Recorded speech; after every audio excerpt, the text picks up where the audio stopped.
Bizarre.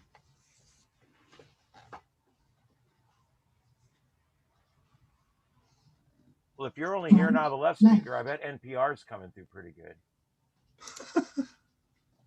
Okay, let's see here. All right, there we go. All right, we are playing. We are on YouTube. If you Phew. guys haven't done it yet, it's great to go over and subscribe and like to our YouTube channel and hit the notification bell. All those things help us. We Fixed. are algorithmically challenged on YouTube, not because of our political party or because of our vaccination status, but unfortunately, we're algorithmically challenged. And no, those are the two biggest reasons to be algorithmically challenged right now. Yeah. That's not why we are. We are simply because of the a number of people per capita that are interested in what we're talking about, and it's not a very high number, unfortunately. And so, ham radio YouTube channels notoriously do not do well because of that. So, anyway, hello everybody, and welcome. We're now broadcasting live worldwide on YouTube and on Zoom for all of our members and guests out there. If you're on YouTube and you'd like to join us on the Zoom meeting, you can do that and come on in, and we'd be glad to talk to you and have you join the show tonight. You can also just continue to watch on YouTube. Joseph's not here tonight. I'm going to try to keep the YouTube chat up over here. I've got it up, but he's normally the one that watches that for me. So if anybody else has that up and you see something, let me know. But I'm going to keep that chat up here. So hopefully I'll see something if it comes up. And I'm going to also pull up tonight's chat room. Like I said, Joseph normally helps me keep an eye on this stuff, and he's not going to be in the night. He's got an early morning appointment at a ham fest. So he asked for the night off. And of Oh, course, he's in Orlando, in other words. somewhere, no, Huntsville. I Really? believe it. Yeah, there's another one up there. There we go. Participate. Put that one up here. All right, there we go. All right. I want to come clean with everybody. I've been sick again this week. It's not COVID this time. It's the remnants of COVID. Um, I I have been going. I've been going downhill for 5 days, and I don't know what to do. I may eventually I may eventually have to see a doctor or something. I don't know. I had, as you guys know, I had COVID for 13 days, and then was finally able to shake it.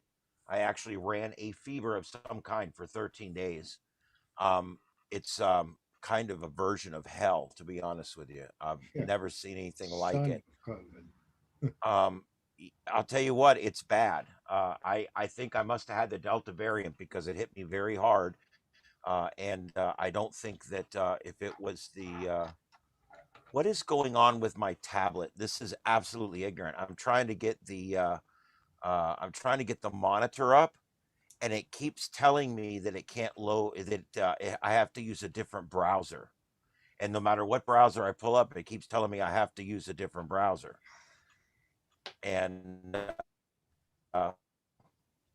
and it's not Windows, which is confusing. Did you hear station skipping tonight again? I got to let Yes. engineering know on Monday that when we're in the show, it literally skips like while it's playing commercials and especially our bumper music. I can't stand that when our bumper music skips. Um, Yeah. Hiccups. and it's a Windows machine. It's a Windows machine. That's what you get. Uh, I actually know Windows better than any other operating system, but I don't like it. Drove me crazy this afternoon. I couldn't get it to work for me with FL Digi. It was on a CW thing, and Oh, it just wouldn't work at all. So good thing I can read it good enough to get through what I was doing. But still, yeah. Oh wait, I think it's actually nope. It's nope. Your browser is no longer supported. I wonder what's going on here. This is something messed up.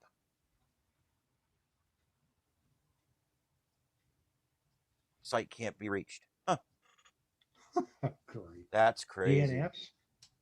Oh well, you guys will just have to tell me if I'm not going out and coming back because I don't have my monitor tonight. And there's also banging at my door. So if I get drug out of here by the cops or something, um, I don't know what the hell's going on out there. I got my new camera system up. You can see it up here on the big screen up here. I Oh, got cool. my 8 camera system, and that's the only thing I've accomplished in 7 days is I've got this camera system up. What a dream to install! All those years I was installing the video cable that has the power cable in it, and you have to get the BNCs all just right to get all the videos to come up, and then they all got ghosts going back and forth through them because of the cheap wires, and every time you transmit on 40 or 20 meters, the cameras go all screwy. I dealt with this for years now, and I'm sick of it. And we finally got a little bit of money in, and I went and bought a $500 camera system. And I'm gonna tell you what, you go from the $200 system to the $500 system, it's a world of difference. These are the PoE, or power over Ethernet, and basically all it Ethernet. is an Good. Ethernet plug. It's an Ethernet plug. That's all it is. You don't need a power, No, it's not an Ethernet. It's an Ethernet. Ethernet, whatever. what they usually say. Okay, so they pronounce it different in Texas. Anyway, I'm not in Texas. The Georgia twisted the don't pair to call Ethernet. I know, I know. it.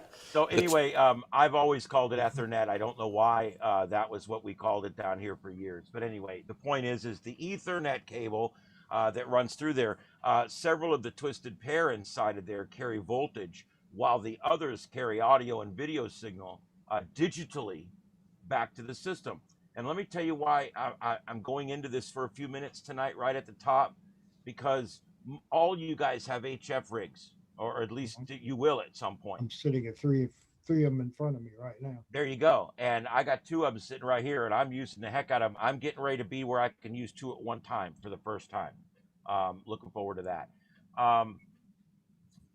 But I love to be on HF, and my security cameras were a constant mess the whole time I was on HF. So I wanted to find a better way. You spend a little more money, which for me is difficult. For others, it's not as difficult. Spend that little bit of extra money, get the PoE cameras, not POS. Don't get those. The Yeah, PoE. That's what you had. You had the POS. Yeah, I had the POS system, and you POS. don't want it. I had ghosts running all over my cameras constantly, and they were constantly going on and off. 30 megahertz or 30 meters, I mean, is really bad. I couldn't run it over 50. If I ran it over 50, it would shut down the whole system. It would get so much. I had ferrite traps. I had 6 ferrite traps, and every one of my cables was wrapped 6 or 8 times through a big ferrite trap. I did everything I could, and the system still produced ugly, horrible pictures. But this new system produces crystal clear images. I broadcast, I transmitted at full power, 100 watts on about 7 different bands now, and I can't get it to hiccup. I can't even get the bandwidth to drop. I bought 150-foot outdoor underground Ethernet cables for $30 a piece, and I buried them all around. I did it right. I mean, I put it up right. And I got on my tower out front, I got 2 cameras on there. I got 3 cameras on the front of my house, 2 cameras on the back of my house.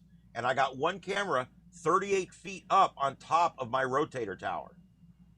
So I can rotate that bad boy around and watch the storms coming in.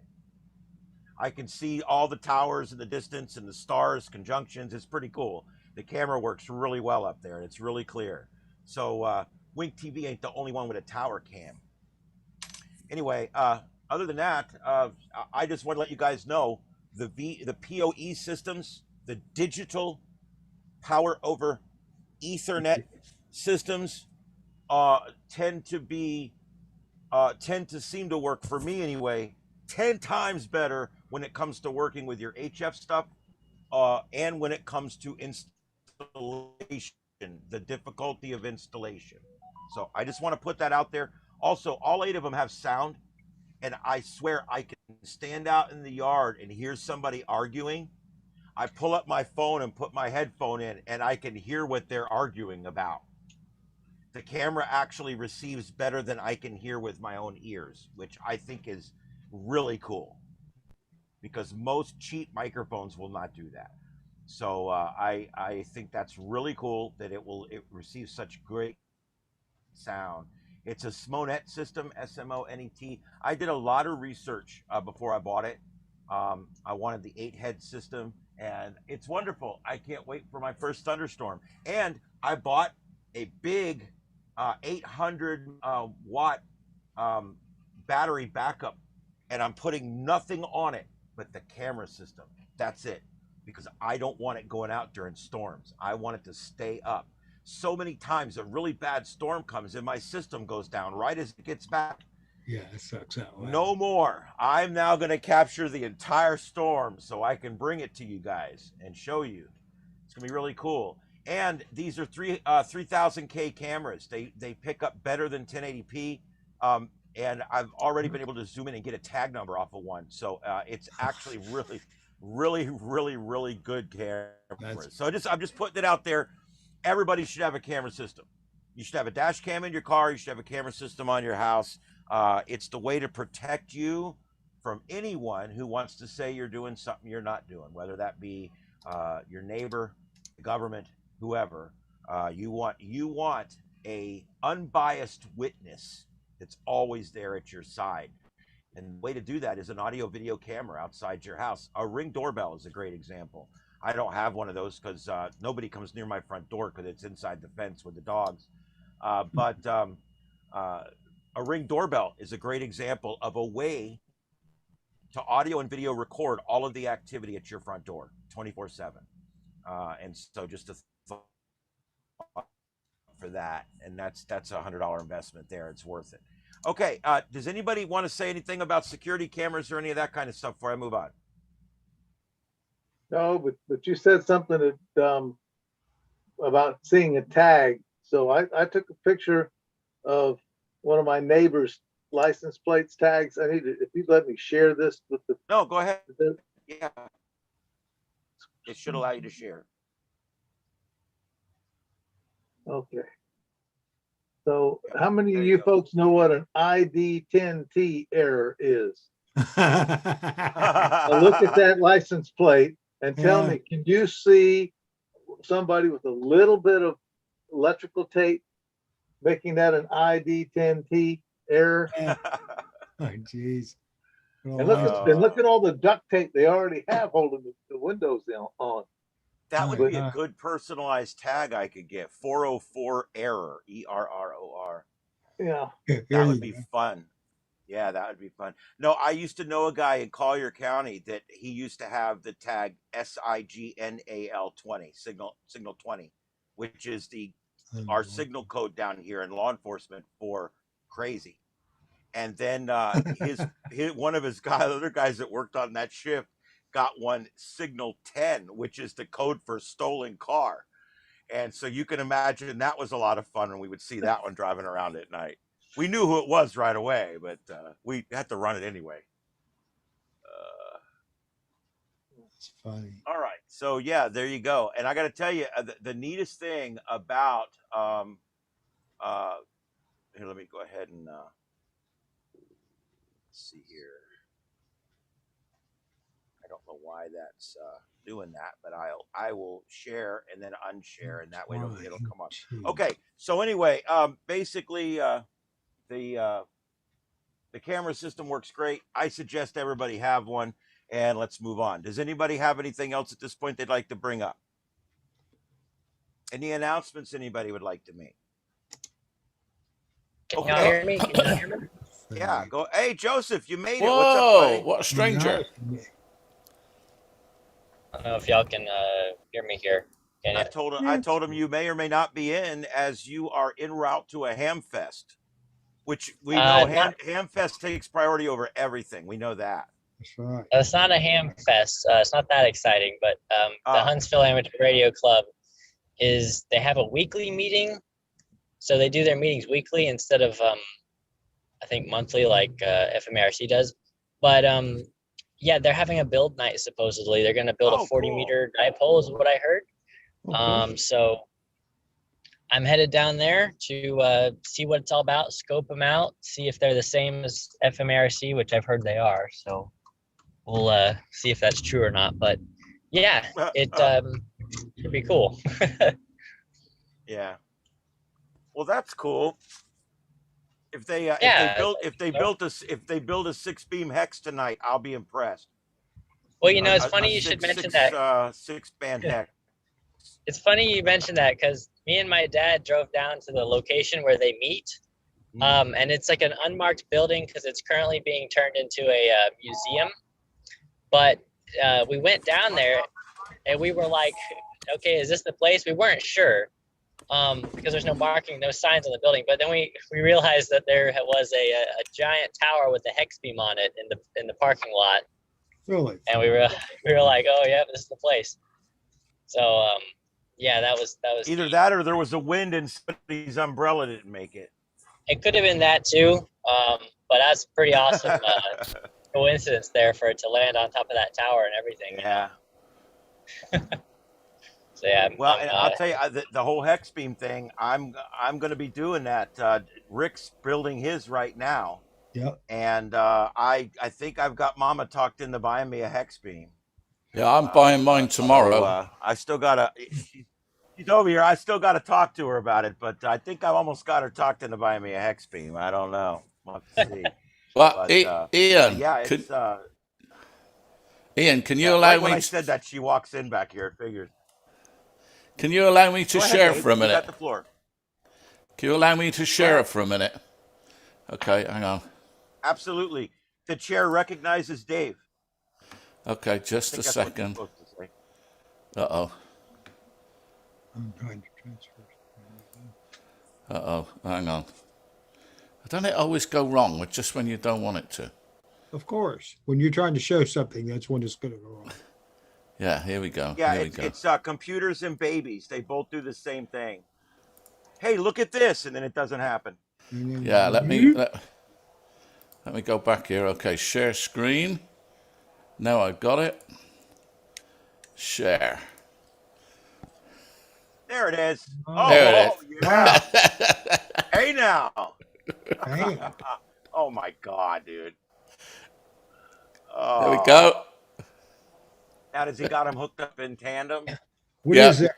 2 for stereo or what? I don't know. It stands. You know, Stan that we looked at. His unbelievable antenna system that he's got up there with 10 towers and everything. I was talking to him about 3 or 4 weeks ago, and I said, "Oh, I'm thinking, I'm looking forward to Hamcation, so I want to look at the Buddy Pole hex system that I think I can put on, on my side lawn, put it up and take it down."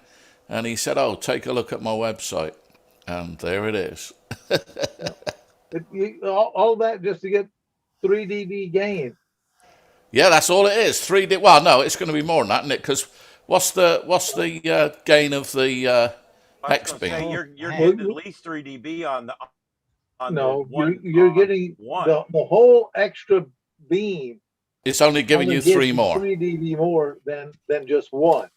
Yeah. So whatever your hex beam is getting. So I don't know what's a hex beam. 6 dBi. I think Okay, so you go through all the trouble of doubling the strength of the tower, then you buy that cross beam, and then you buy another whole hex beam, only to gain 3 dB more. Yeah, so you're up to 9 dB over. Yeah. Over 3 dB over another one, but and doubles it, so it's 6. No, you're adding 3 dB. I think if it were me, I would put a rotator on each one and make them independently rotatable. Now that would be interesting. Yeah. I'm sure he's got them hooked up together, and I see the 2 loops up there. So this is the front. It's facing us on both of them. Right, yeah. But see that the loop that he's got there. That's the matching. Right, yeah, exactly, and he's also got the links to those cables are exactly the same. Yeah. From the splitter point out to the antennas, it has to be exactly the same, or they won't resonate together. No, because they'll both be. Effectively, they'll be if you put them in. I guess he's going to feed them parallel. They'll only be 25 ohms, won't they? It won't be 50. So you've got to put a matching network in to bring them both to 50 ohms. Assuming he's feeding it with coax, which I guess they are. It's hard to tell how big those are. Those are I take it 10 to 20, right? Or 6 to 20 or 10 to 20. Yeah, they're 20 feet in diameter. Yeah. 10-foot radius. but he could have the whole gamut of 20,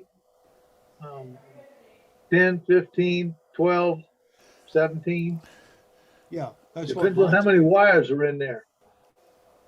Well, 5. yeah, it'd be 5 sets of elements. You know, Yeah, 5 there's sets of 5. I elements. mean, the It's a top 5 one's element not an beam. 10, element. 12, 15, 17, 20. Yeah, the top one's not an element. That's just the Right. that goes all the way round. And then he's got, I think you can see on this one, 1, 2, 3, 4, 5. And that's the top one. Yeah, so he's got 5 bands. It looks, yeah, I mean, he's got 6, 10, 12, 15, 17, 20 on you. Is usually how they got it set up. Right. I couldn't even afford to But hire the crane to put it up. Oh, I know. Yeah, that's unbelievable. Well, it's funny too because this is probably what my place would look like if I had money. Yeah, that's what everyone's thinking, you know. I love Yeah, those when things. money is not a question, you know. I mean, that's the trouble when you're rich like this guy. Is the first thing we think about whenever we want anything is the money. Right. I guess the first thing he thinks about is the performance. Must be It's nice. got to be. I mean, look at this. These are all freaking what they called. I can't remember. Those Yeah, are but monoband beams, yeah. but he has too many on the tower. They interact too much. Well, yeah, but they're in parallel to each other, so they're all. Yes, they're Yeah. stacked. One band apart, one bandwidth apart, Yeah. vertically. But there you go. I thought I'd share that. I thought you might enjoy that. Well, I did a lot of research early on in using 2 Yagis together for VHF and using them both vertically, and I built me 2 7-element Yagis that I still have up there today, and I can hit repeaters 60 miles away with them, so it's amazing. And Well, I've that's got them; they're 1 bandwidth apart, 2 meters apart, sitting up there like on an H, and they're built out of plumbing parts with wires sticking out. what I'm working on now. I'm working on a 19-element 440 antenna to see if I can hit your repeater up there for the WatchNet. There is nothing line of sight between me and it. I can get up to it, the antenna up to about 26 feet, and I believe the antenna is at 80 feet, but I'm not sure. I might just be able to do it, but we'll give it a go.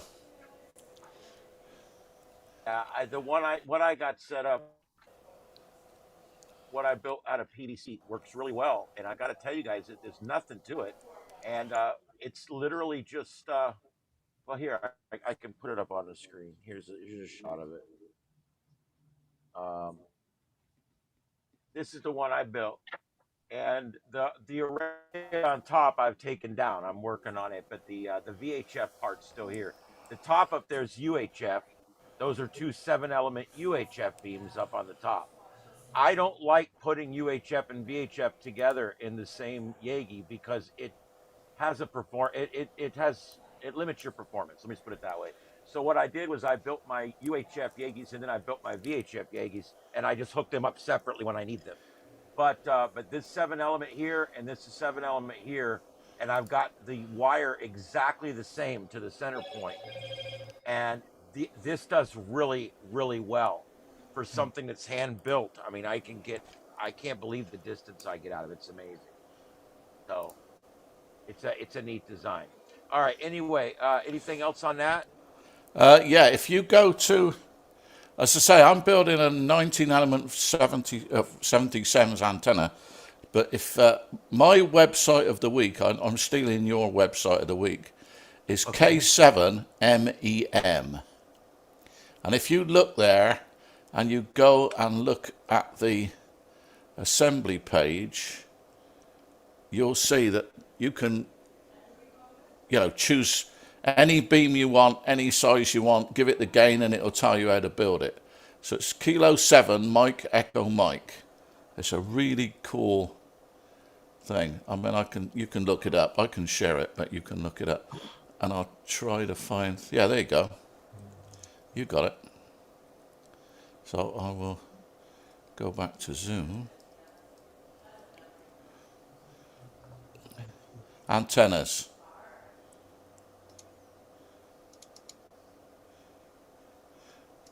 But it's got a chart.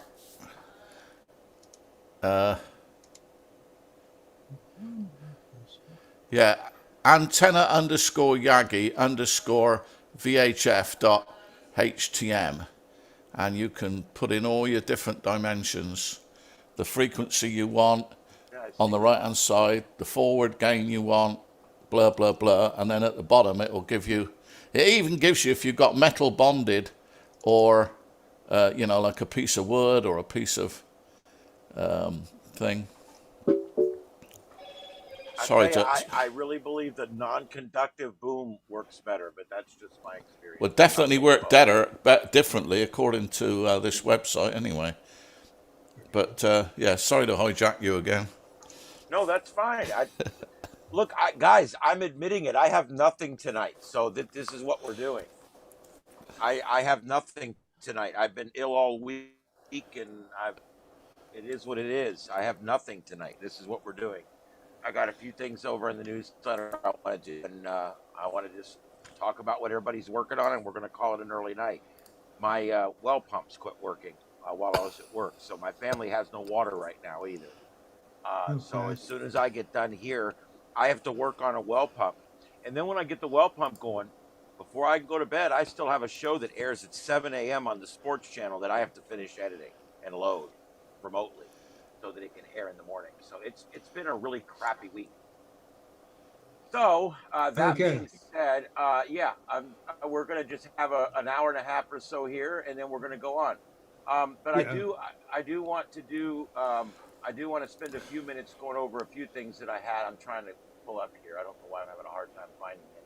There we go. All right. As far as the newsletter this week, I did manage to get a newsletter out. I just wanted to mention real quick, I'm not going to belabor the point, but I wanted to mention real quick, I am looking for signups for the Southwest Florida WatchNet. It doesn't cost anything. I just want you to sign up. It's real quick and easy. I ask for like 4 pieces of information. It's stuff we already have anyway. And then once I get 10 or 15 people signed up, I'm not quite there yet, I'm going to send out a survey to find out what you want to do and what you're capable of, and we're going to go from there. And then we'll start. And you're not going to give that information to telemarketers, are you? Of course not. Of course not. Yeah. No, of course I won't do that. I think the only thing I'm asking for that's not on your license thing is your phone number, so it's really not a big deal. But I'm not asking for a bunch of personal stuff. But I do want to eventually I'm going to ask you, like, do you have HF WinLink? Do you have this and that? And for each capability, I need to know its availability before a storm, during a storm, and after a storm. And that's going to be an important thing that we're going to add to our preparedness list.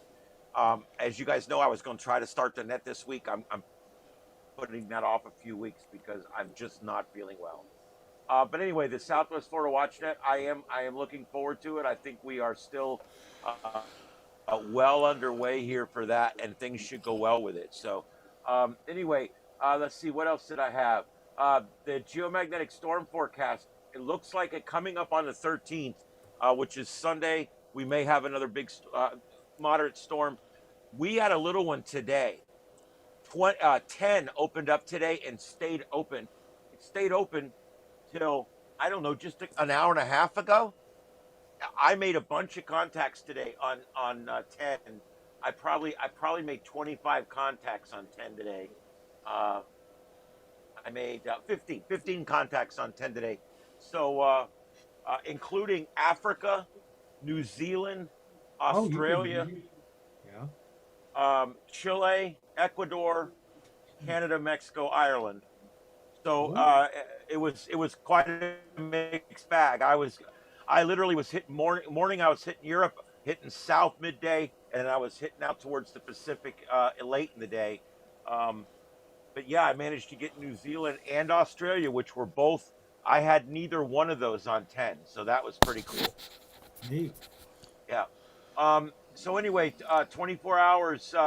This we had a CME come in, and it was actually the energy arrived late. It kind of confused everybody because it arrived late, but it did spark some geomagnetic storms out there, and you can read all this on the newsletter. Like I said, I don't belabor these things. Um, the Starlink satellites. Did you guys hear about this? Yeah. The Starlink satellites went up. They were deployed, and a bunch of them didn't make it into the orbital because the CME created an energy environment where there was drag. Oh yeah. And this drag slowed some of them down to the point that they deorbited. We lost, I think, 40 of them or something. 49 of them.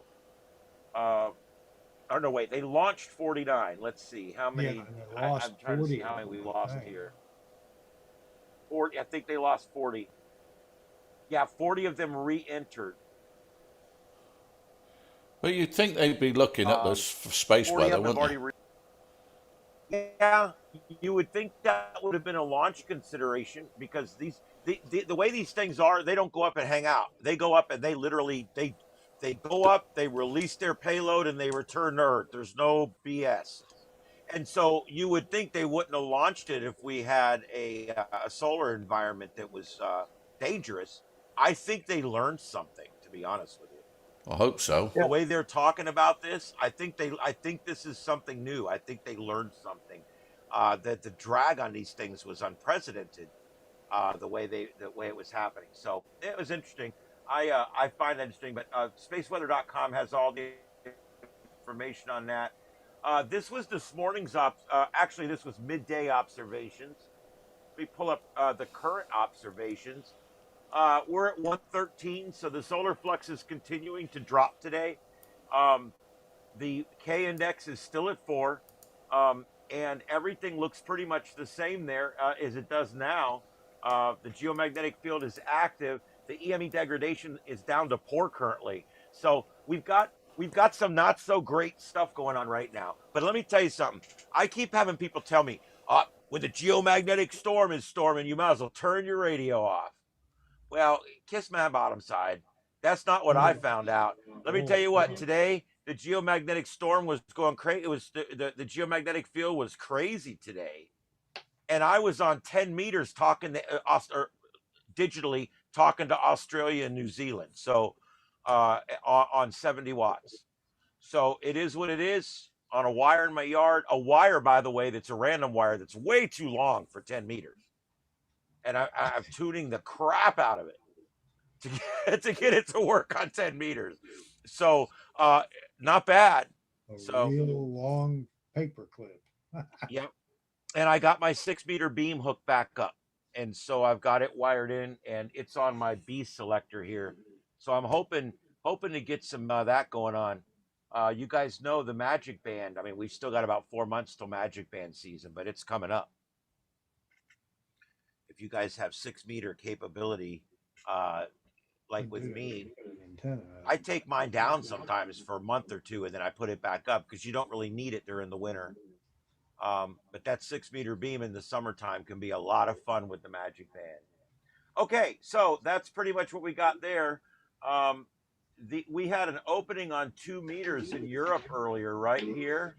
And we also had auroras earlier, but that since has closed down. That was a few hours ago. So watching that. I'll keep an eye on that as we go through here. I don't need to belabor this because some people aren't from this area, but we are looking at some milder weather. We do have 2 cold mornings, Sunday and Monday. All right, Swap Shop is this weekend. It's tomorrow. So if you're not going to be at a Ham Fest, I'm going to try to be there. Try to get by the Swap Shop and dig around and find you something really cool. Let's see here. Something new. This is something new that Joseph brought that I thought was really cool, and I haven't talked about it, and we haven't talked about it in about 6 months, so I wanted to mention it. It's something cool to do. If you're wanting to find something that's fun to do, see if you can find the time station on all the different frequencies. They're on 5 megahertz, 10 megahertz, 15 megahertz, and then on 2.5 megahertz and then 20 megahertz. You can try to get it, and if you get it, you'll hear it. It's pretty cool because you can. It's a great way to test propagation. But it's something to try. And these are the locations of the transmitters. And now this is like the Beacon Project in a way, but not. It's just something different than that. So if you haven't tried that either, that the Beacon Project's fun too. But they're also trying an experimental thing now on 25 megahertz, and you can supposedly hear it on there. So that's going to be a little more of a challenge to hear. But they're broadcasting way up high north of Denver, Colorado, and it's a worldwide beacon. And the time wheel is on here, so just check your newsletter. All the information's on here. It shows you each minute. At first, I thought it was Stargate, and they were dialing P3X298, but no, actually, it's not. This is, but I have a few Stargate fans out there, right? Come on, it looks like a Stargate, okay? But anyway, this tells you every second of the minute what's going to play during that second. It's pretty cool. If you never listened to it, try it out. There's also links right here, so you can go directly to the schedule or directly to the history page, or just get more information. Let's see here. The Funny Boners. I love this one. Life's too short for QRP. I agree. I can't sit there all day trying to get one contact. I need a little more activity than that. So I kind of agree with what is his name, Lawrence Fishburne. I kind of agree with him. Anyway, this one here is a lot of fun. I'm taking you out of this school, honey. I'm worried about the Wi-Fi damaging your health. And she says, Mommy, you should join me in science class one day because Wi-Fi is non-ionizing radiation and it can't alter living tissue. And I think that's so funny because it's true a lot of times we do things and we just have no idea actually how dangerous something is. Somebody said it was dangerous. So you think Wi-Fi is bad, you'll do something about Bluetooth. There you go. Well, that's the thing. It's like you're worried about Wi-Fi and then you shove a transmitter inside your brain. Yeah. Okay. Well, not in your brain, but in your head. Yeah. Well, yeah. One could argue that the inside of that thing is with millimeters, literally, from brain tissue. Yes, but it's the receiver. It's not. Now, some of them do have a microphone, so that when you talk, it. Bluetooth requires a constant handshake, from what I understand. So I mean, they transmit. Now it is micro wattage, obviously. You know, it's not a big kicker in there, but still, it's you know. Don't tell me about one thing while you're talking to somebody on your Bluetooth. And then this third one here, can you guys see these numbers? Can you see the number there? Yeah, some of them. Okay, so you don't have pancreatitis then. Can you see the number there? Looks like a 10. Yeah, well, you're close enough. Can you see the number there? Looks like a 16. See, no cataracts for you guys. Can you see the number here? Yeah. Yeah. What about the number here? Can you see it? No, I don't see anything here. Yeah, see, we all have ham radio acquisition syndrome. We've all been now you've been officially diagnosed now on the show tonight with ham radio acquisition syndrome, or HRAS. There is no cure, ladies and gentlemen. I'm sorry to bring that to you. You're always going to want a new ham radio. It's going to every day. It's going to be there every day. Like some people wake up wanting fatty foods. You're going to wake up wanting a ham radio. Sorry. New one. Yeah. Oh, all right. Heil just got bought out, but they're keeping the CEO on as the product design guy. So they are keeping some of the a lot of the original people there. These are the people that have been running it anyway. They just took ownership. I can't believe they would screw up something that's working so well. Heil makes about the best mic equipment you can get. Some of it anyway. And I hope I aspire one day to have Heil equipment. So, but I just thought this was interesting. It was, as we see corporations always buying each other out. But this is interesting. NASA's like obsessed with the end of things. Have you noticed that? They started talking about the end of the shuttle program while it was like halfway through. And now here we go. It takes we're going to crash that thing. When? Oh, I don't know. 10, Huh? 11 years from now. Yeah, but it Yeah. takes so long to build a replacement. They got to Yeah. plan it in. No, I know. It's one of those things where it's like they're always planning the demise of something. But anyway, Yeah. but yeah, Well, they're it's literally like gonna let this most thing. things, you know. Yeah. Well, if you guys Yeah, it's remember, I'm like sure everybody in here tonight, most of us anyway, remember Skylab was yeah. Oh, was yeah. the last one that returned to Earth. Remember Johnny And Carson joking about it. yeah, and like they're going to do with this one, they can deorbit this thing in such a way that we can put it down just about where we want it. So that's pretty cool, I Yeah. guess. I would like to see them put it in the Atlantic so I could watch it scream across.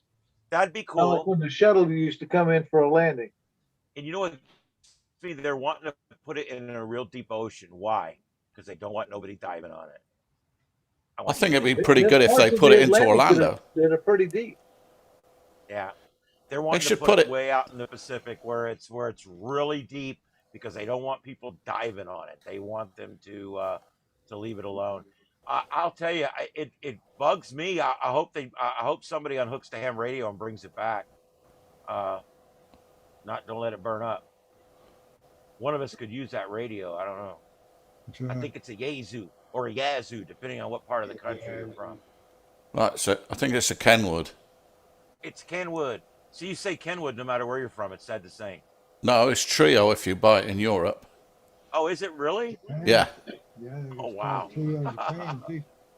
Oh, I didn't know that. That's interesting. Yeah, well, Kenwood is a patented name in the UK because he was the guy who made all the food mixers and all the rest of it. You know, the Kenwood products, that's his name. Right. Ken Wood. So Kenwood, which is here, is, you know, obviously it's all sorts of things and it's not patented, but so it's all called Trio in the UK. I think they call some of it. Play music. It used to be called Trio here in the United States. Oh, that's interesting. Oh, there you go. So we're learning lots of things tonight. Yeah, I mean, I'll admit I did not know that. As Johnny Carson would say, well, that's weird, wild stuff. I did not know that. All right, so let's go back to here. I wanted to mention that remember that in Cuba they were saying that they were using radio waves to sicken diplomats and how weird that was. Oh, yeah. The probe has concluded that yes, radio waves were used to injure, unfortunately. So that's just an interesting story there. That was back in 2016 in Havana, Cuba. And then also Silent Key. I wanted to mention we lost one of the people that developed the APRS system.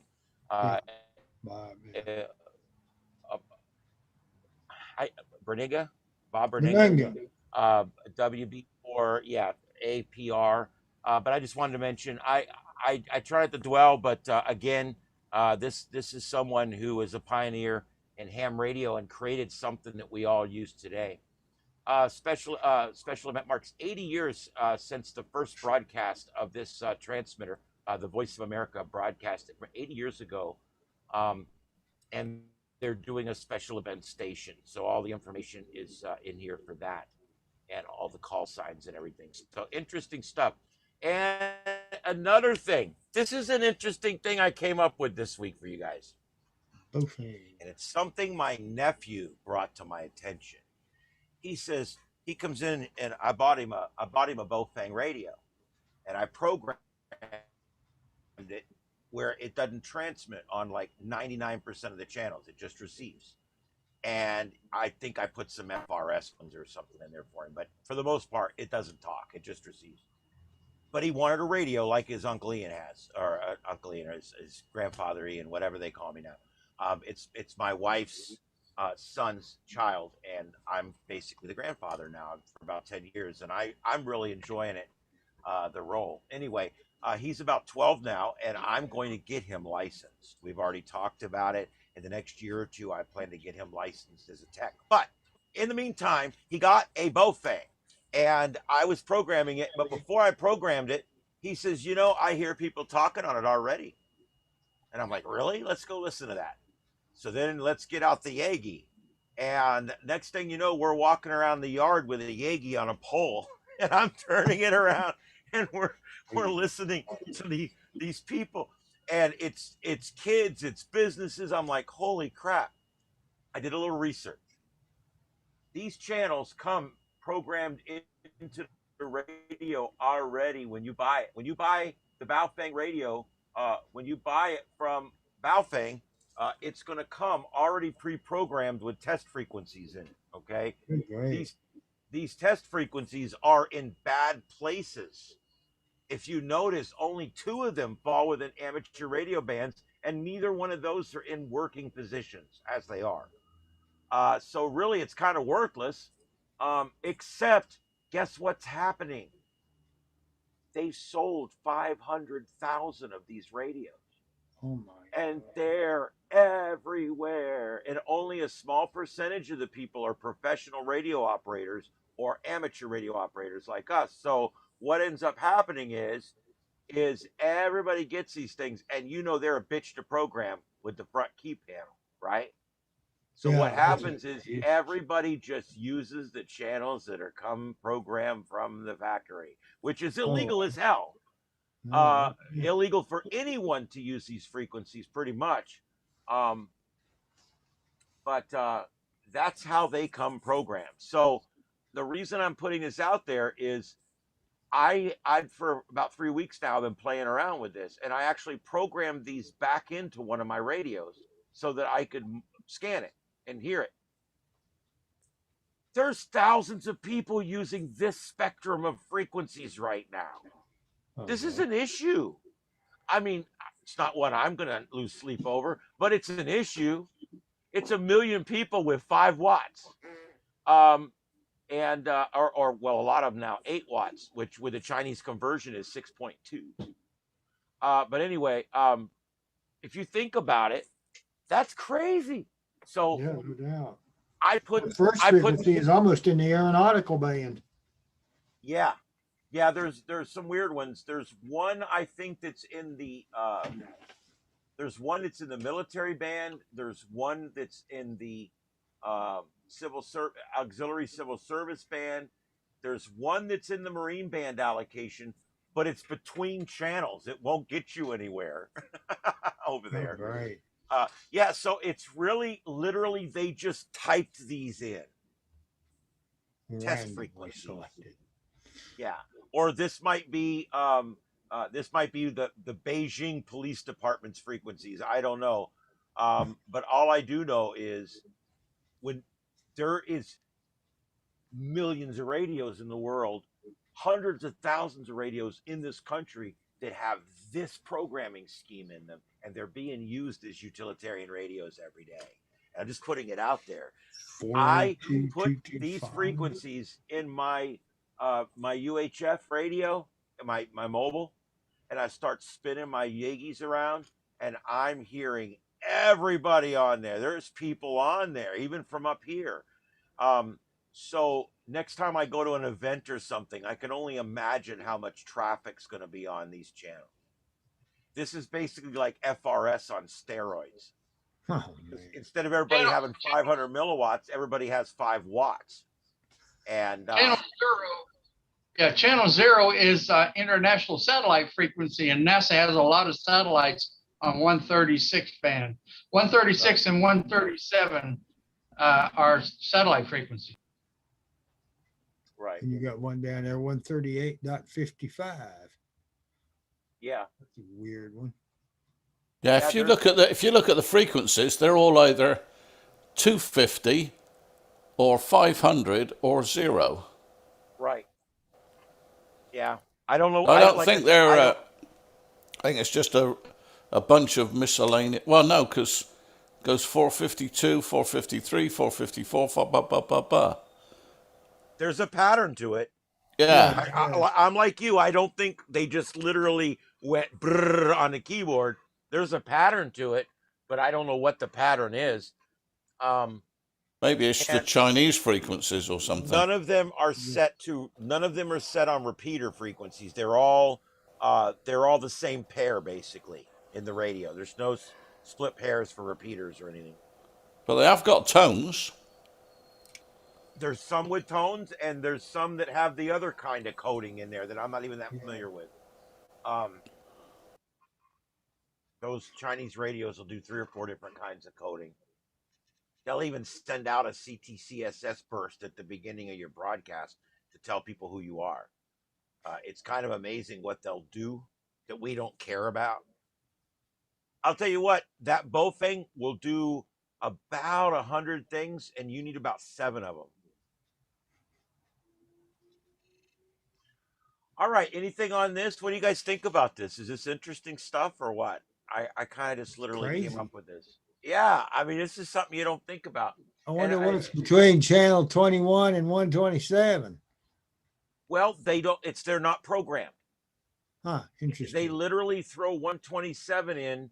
It's 127 and 0 are not in all the radios. Ah, okay. Sometimes when you get one, if you factory reset it, 1 and 27 will pop up. Huh. From what I read, I haven't experienced that, but yeah, an interesting thing. If you're just looking for stupid stuff to listen to, it's mostly kids learning how to swear. But yeah, you know what I'm talking about. Yes, I let my sister-in-law's kids play with some of my FRS walkie-talkies because I have about 30 of them. Yeah. And it only took them about 37 seconds to start cussing all over the things. Yes. All right. Yeah. I don't know what it is about that. All right. And ham radio events this weekend. We've got yeah, this weekend is Orlando.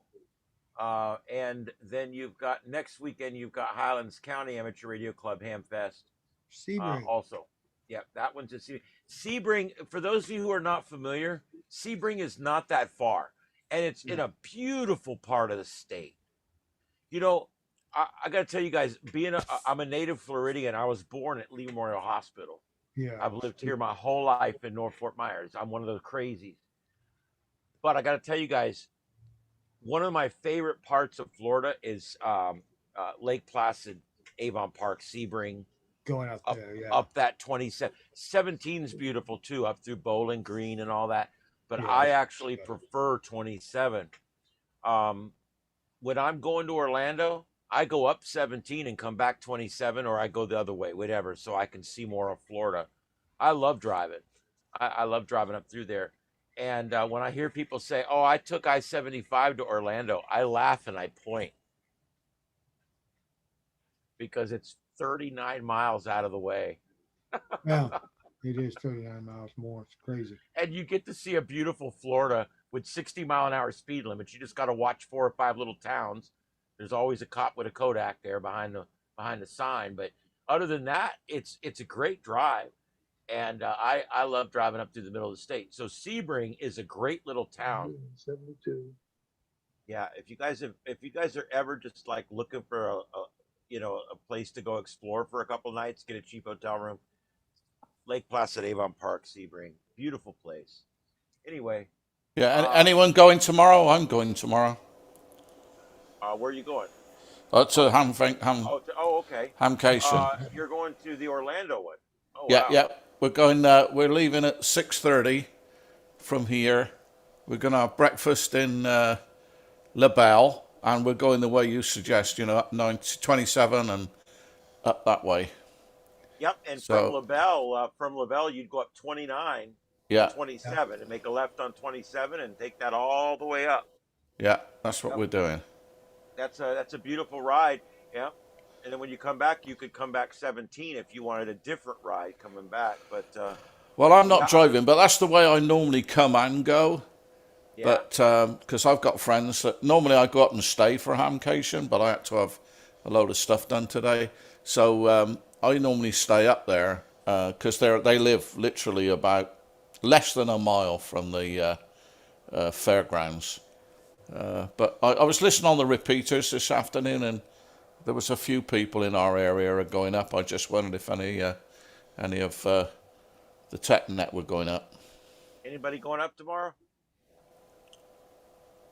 Tomorrow or Sunday? I think it's all 3 days.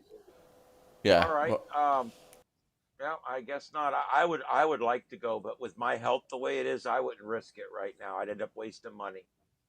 Um, all right, so let's talk about some contests. There is some contests this weekend, but I didn't see one that was like a huge one. This first one is RTTY. Yeah. I don't know if sometimes, and you'd have to go read it. Sometimes the RTTY ones, the RTTY ones, sometimes they'll let you do FT8 in those. And if they do, and you find the frequencies, you can really clean up FT4 really fast and get a lot of contacts. I find that people who are contesting, a lot of times you'll end up making contacts that you don't see on a regular day. So it gives you a way to get more contacts. Also, when you're contacting clubs in these contests, those are clubs that you normally wouldn't contact every day. So it's great contacts to get. Let's see, this one's CW only. SKCC. Okay. Yeah, I don't know what this one is. The YLRL YLOM contest. Young Ladies Radio League. Is it really? Yep. Oh wow. What that is. Okay, well there you go. That's a worldwide contest going on, and it's on all three modes. And then there's the Old Miss QSO party, and it's for 24 hours as well, and it's single sideband, which is what anytime I'm doing contesting, I'm usually doing single sideband because I can't ever find nobody to talk to otherwise. So that's how I do it. All right. Anything else on that? Anybody?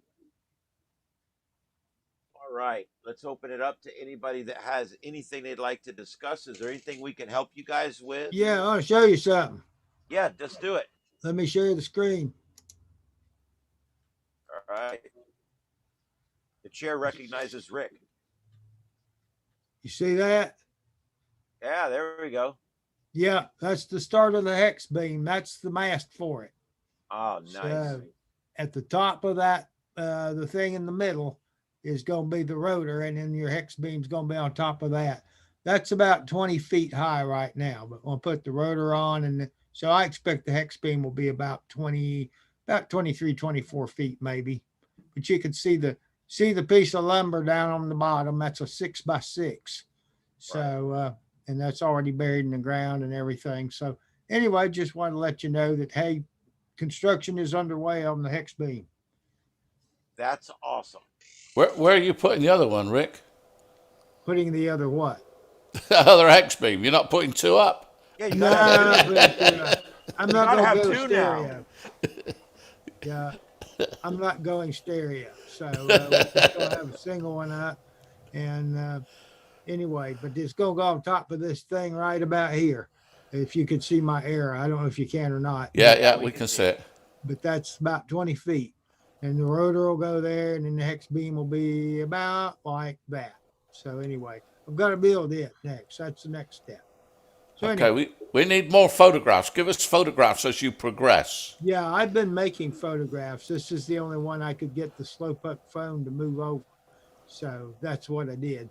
But anyway, let me see if we can stop share. All right. Return it to the floor. But I wanted you to see right. that. All right. Yeah. And I'm going to be building one too. And I'm building, I believe, the same one you are, the 20 through 10. I don't think I'm going to put the 6 wire on it. Yeah. I've heard that the 6, a good friend of mine in Atlanta told me that the 6 wire interacts with the 12 meter and causes it problems. So I just, I don't know which hex beam you're talking about getting. I've got the K4KIO. The guy's in Birmingham, Alabama. I forget the name of the town, just outside of Birmingham, Alabama. But that's the one I got. And that seems to be the best one. There's a couple of others, but that's the one I happen to settle on. You see? Yeah, I think I'm going to go for the buddy pole one because I think I can take that down and put it back up. Yeah. Quicker. Yeah. But we're going to see tomorrow. I'm going to go and see him tomorrow and talk about it. Yeah, he'll be there. Yeah. Well, the guy had it. That's Bob Lewis. Yeah, Yeah, he said he was going to be there. yeah, and the one he had at the FMRC Hamfest, he said he didn't have any problems with interaction between each thing, and he had all the printouts for the SWR and everything else on Yeah. 6 meters on that one. But Yeah. you know, they're all different. One thing I did find there was the fact that the distance between the center at the top and this, you know, the top of the post, if you like, to the Yeah. legs is exactly the same as between each leg. Yeah. So, you know, you can have just one length and use them for all, which I thought was kind of cool. Whether that's unique to the buddy pole or not, I don't know. Yeah, I don't know. I'm not real super familiar with it. Of course, they've done some things with it such that it's a lot lighter. Yeah. I think that's great. And And I don't think it's a permanent install. no, it's not meant to be No. permanently installed. This one is. But Yeah. The Buddy Hex is not intended. It's intended for portable use, which I think is really cool. So, Well, I think for HOA, like I've got, and I've got room down the side of the house, I think it'll be perfect. But I want to go and talk to him about, you know, the possibility of making it so it'll fold rather than, you know, have to go through all the construction each time. yeah, It takes about 30 minutes or so to put together. If I could get that down to 15 minutes, it would make it far more feasible. yeah, absolutely. Yeah, that's yeah. the problem. If you got it, and I've tried to work in such situations, and I found that when I've got to go to the trouble of actually setting something up for 15 to 30 minutes, I won't do it. That's true. Yeah. That's the deal. So if you can get something that you can get popped up within 10 minutes, then You'll do it. yeah, you might want to do that. You'll Yeah. want to do it for contests and things of that if you're a contester. Well, yeah, I mean, the two contests I take seriously are the Florida QSO party, so I don't mind how long that takes. Yeah. I would like if it did 40, but, you know, 20 through will be good. It would be too unwieldy to do 40. Yeah, it'd be Right. way too big. Yeah, Yeah. but I know a simple 40 my meter. question is, if it's 20, okay, 40 is basically a resonance of 20. Why can't we just tune? I mean, can't we tune it to work on 40 using the 20? No, you're going the wrong direction. You're going in the wrong 40 way. It won't 40 do will that, work on 20. Yeah. Yeah. but it won't work the other way. Okay, Yeah. I was wondering about that. Yeah, I'm you're wondering doing if I can doing use my half tuner. order harmonics. Yeah. There's no such thing as a half order harmonic. That won't work. It will not be an efficient radiator. You can might divide. be able to get a tuner to hoodwink the transmitter to transmit into that, but you're not going to radiate a thing. Right. No, well, I actually see the same thing with my 5-element 6-meter beam. Yeah. I can tune it for 10, I can tune it for 12, and I can get the tuning perfect. Yeah. But it has crap performance. It doesn't It get doesn't anywhere. I don't radiate. get anything. The Yeah. lobe is so bizarre that it doesn't help. So Yeah, you can divide. Yeah, it's the same You can thing. divide, but you can't multiply. So that's why I'm thinking about not putting the 6 on my hex, because Yeah. 4 feet underneath it, I'm gonna have my 5-element hex beam sitting right underneath it Yeah. that I can switch to. You know, I can just switch. Now, to what I've seen is it's not a good idea to put anything on top of the hex. Anything that you put on the same mast with the hex is going to have to go under it.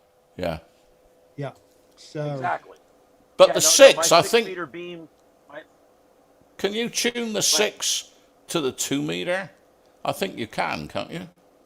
I've seen a few hexes that say that they'll resonate on 2 meters. That'd be interesting. I don't know how much I believe that. I No, don't know no, if me it's gonna neither. Radiate. It may Well, I was be gonna say, some I'm sure bizarre you can pattern, tune it. but Because that's going to be that's a fifth, isn't it? Well, you're going up or Yeah. down, so well, that would be a fifth 144 harmonic. divided by 50. Yeah. And that's what you're going to wind up. And see, this is why I hired you guys, because I don't know. It sounds like we do, doesn't it? We're dangerous. Yeah, yeah. A little bit of knowledge is way dangerous. Yeah. So how did the antenna building go? Well, nobody got burned. Yeah. Nobody Nobody got died. contacted either because it didn't radiate anything. Yeah. I think all my energy is going into the ground and into the laundry room. But other than that, yeah, it's working great. Yeah, I managed to work Bob down the road. You know. Yeah. You're cooking the frog. You're cooking the crickets and the frogs on the ground. Yep. Well, my plan is to have my hex beam up on this side of the property. I'm putting my wire on the other side of the house, and the V is going to be going to those two corners of the property. That's going to mean that my wire is going to be a full 50 feet from my hex beam. So I should be able to use them both at the same time at 50, 60 watts without a problem. Especially if the hex beam's not aiming over the top of the wire. If I'm shooting off in some other direction, I don't believe they're going to interact with each other. 50 How high feet you is a think you lot, can get the hex right? beam up? The hex beam's going to be up at about 35 feet. Okay. And the wire is going to be up at about 25 feet, with the ends of it being at about 15 feet. Because people have made pretty good contacts with those things on next to being on the ground. In other words, no higher than the clothesline, what the Brits would refer to as a washing line. But they put it up there at about 8 feet, and they've done pretty good with them. There's a couple of pictures in there. If you look at the K4KIO website, he's got a gallery of pictures in there, all kinds of installations and everything. So one of them is just right above the ground, and the guy did pretty good. I saw one where it was literally a foot off the ground, sitting here, and he was using it. From what I read, it will work just about anywhere, as long as you, like you said, the front and the top of it, no go. But as long as the rest of it is fairly forgiving, and that's cool.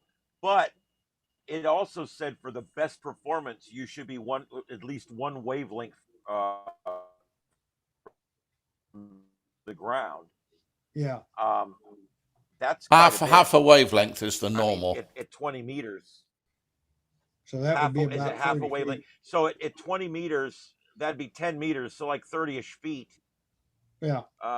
Would be.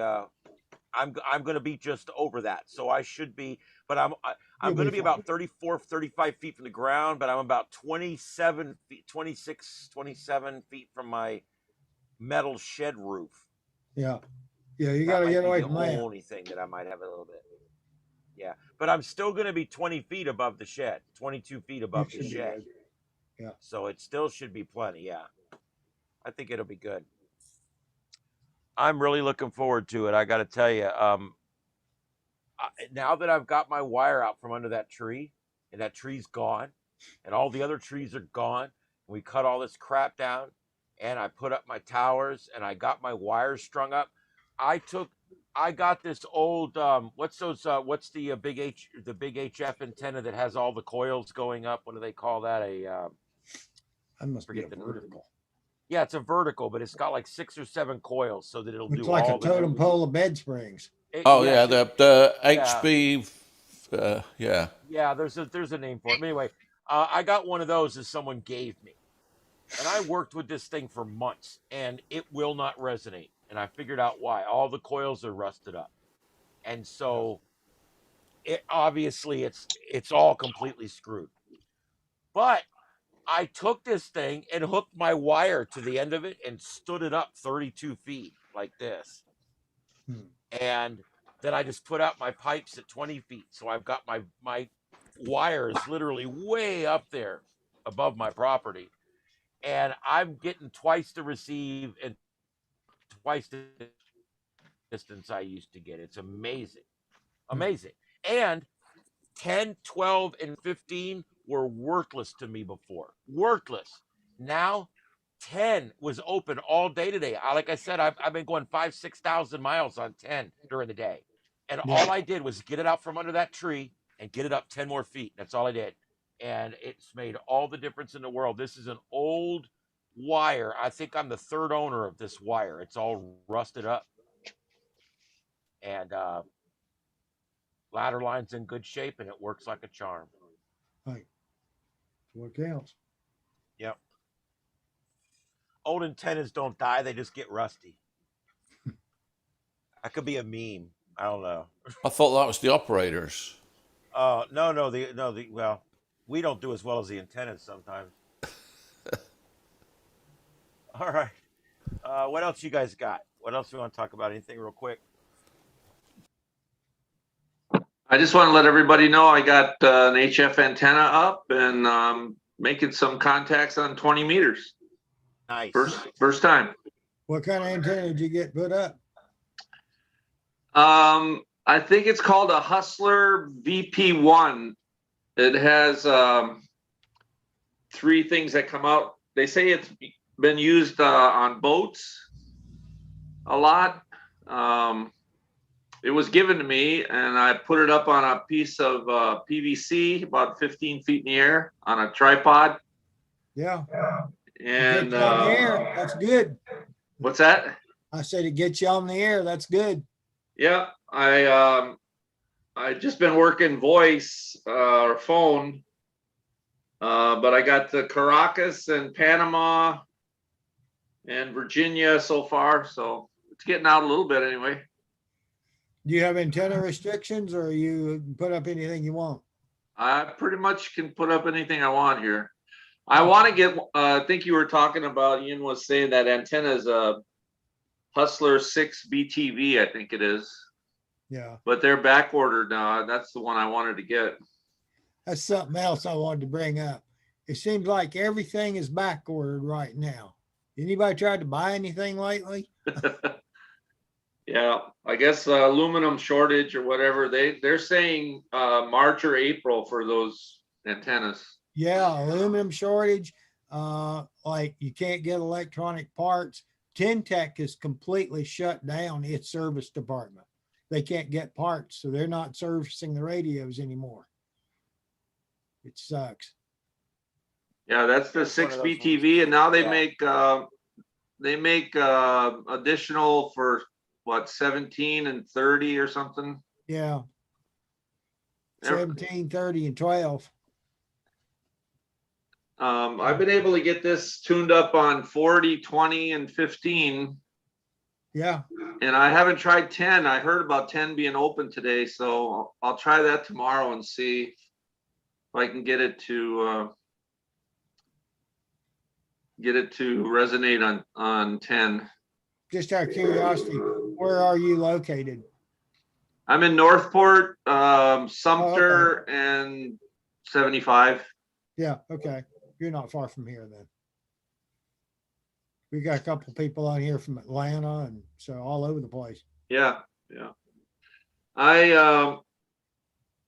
got WSTX loaded, but I think I don't have the screens completely configured just right. So I'm gonna. If you Ian, see if you can't bring up. Ian, see if you can't bring up a picture of the one he said he's using. What's the one you're using? The antenna? Yeah. Yeah. I think they called it a Hustler VP1. VP1. I tried to look that one up. Victor Papa or Bravo Papa? Victor Papa 1. Okay. Yeah, over that There it is. one on the left side there. There it is. Down Right there, yeah. down below your air. Yeah, that guy. That's got wow. That's a mobile antenna with a resonator. Well, I guess it's not that. It doesn't have the center. It's three. It's just got the two, Three and yeah. 3 different directions. Yeah. Yeah, Dwayne from the Cars Club.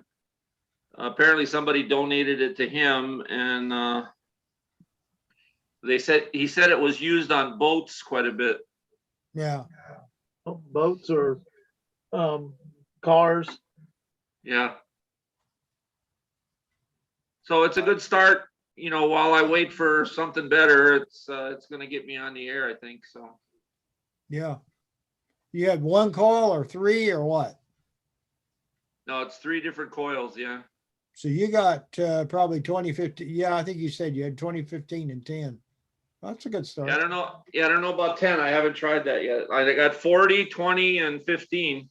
Oh, okay. That works.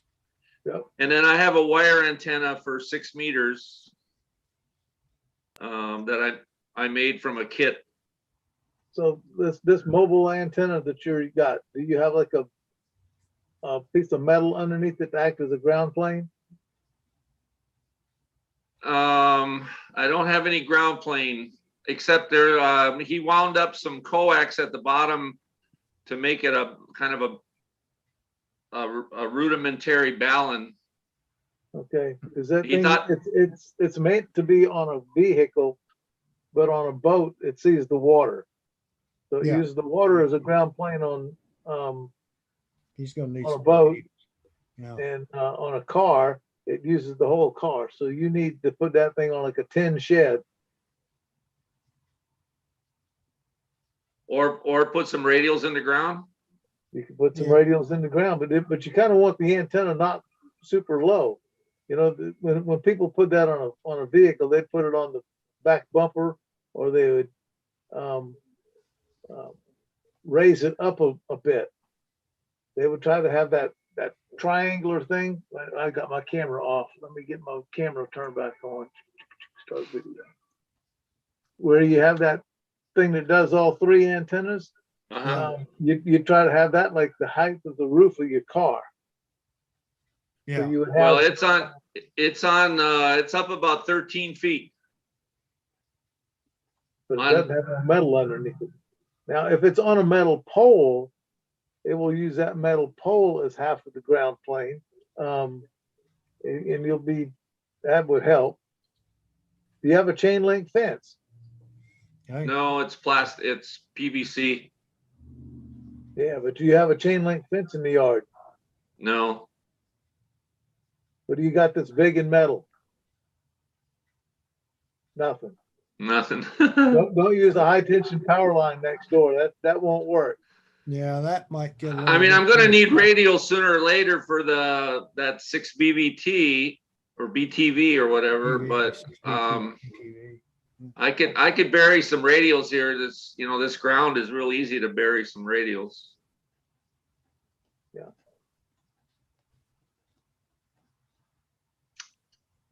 If you don't have a good ground like that, or counterpoise would be a better name for it. Every time it rains or the ground gets dry, your antenna performance will change. Yeah. You'll be chasing yourself in a circle. You'll be wanting to know what in the world's wrong. Okay. Yeah. Okay. Okay. Dave, did you check your chat? Dave, wake up. Check. I sent you a message.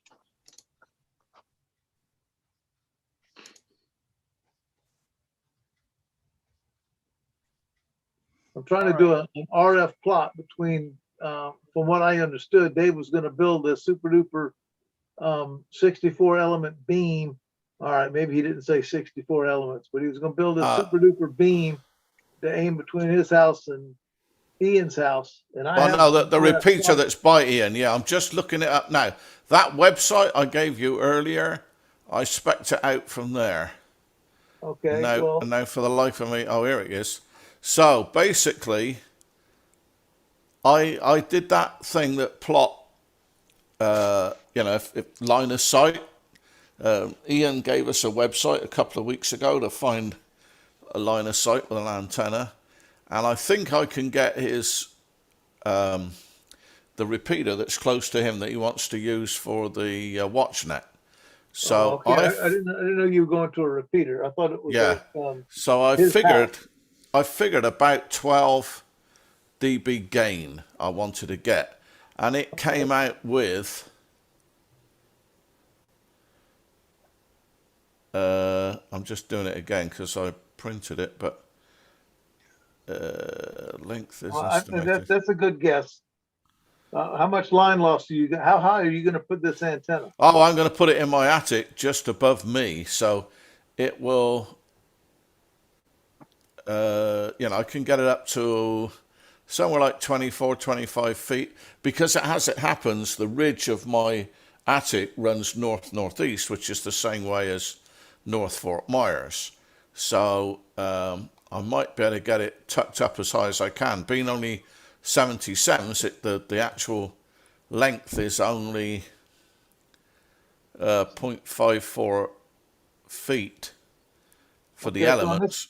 So you're gonna use what, like 50 feet of cable?